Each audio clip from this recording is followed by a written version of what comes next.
Ah, nung before namin nakilala yung at nag-intern sa Winalite, yun nga, yung negative ion. Bali, sa sa bilang basketball player, hindi ako makapag-practice, makapaglaro na hindi ako nagtitake ng pain reliever. Yan yung cut-up lang. So, yun, talagang malungkot ako noon. Parang gusto ko na mag-retire after ah 3 years na extension ko ng contract ko. So malungkot nga ako nun. Kaya nung wife ko naman, blessing lang na mayroon siya na nakilala yung mga upline namin. Sila Richie, Baby, tsaka si Janelle. Sila yung nagbigay ng blessing sa amin at sa akin. Lalo na nagkaroon ako ng yung hope na nagkaroon ako ng hope na lalong tatagal pa yung career ko. Naging 6 to 7 years pa yung gusto kong ilalaro sa PBA dahil na nawala yung lahat ng mga sumasakit sa paa ko, yung kayang niyang pagalingin, like yung mga namamaga, mga sore na sa tendon ko. So nung naano ko ngayon, talagang wala na akong choice na gamitin, although hindi ako naniniwala before. Kasi talagang black kami sa mga ganyang mga bagay.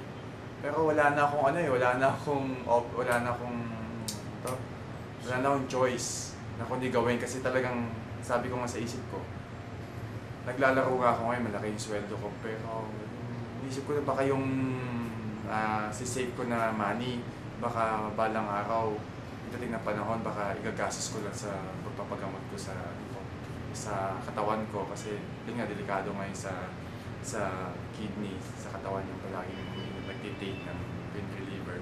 So wala akong choice, ginamit ko yung panty liner, tinanggal ko yung strip. So pinagamit ng wife ko. So nung paggamit ko, mga gabi, so overnight, so nag-iba. Malaking nawala dun sa lahat ng yung sumasakit sa paa ko. Hindi na ako masyadong parang matanda na ng pag naglalakad tsaka tumatayo sa bed. So, tinuloy-tuloy ko lang siya.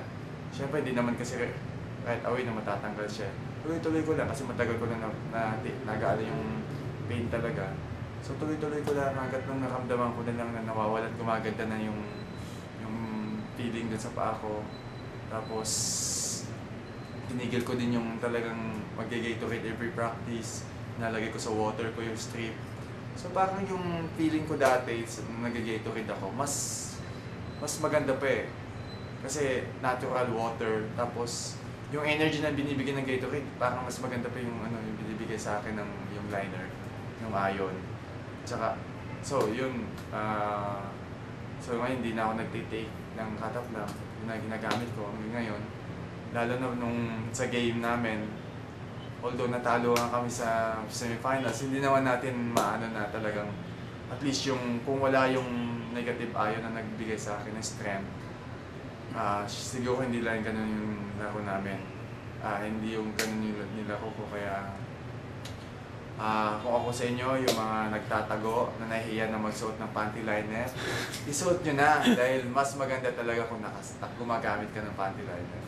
Kaya tayo mga kalalakihan, gumamit at mag-panty liner.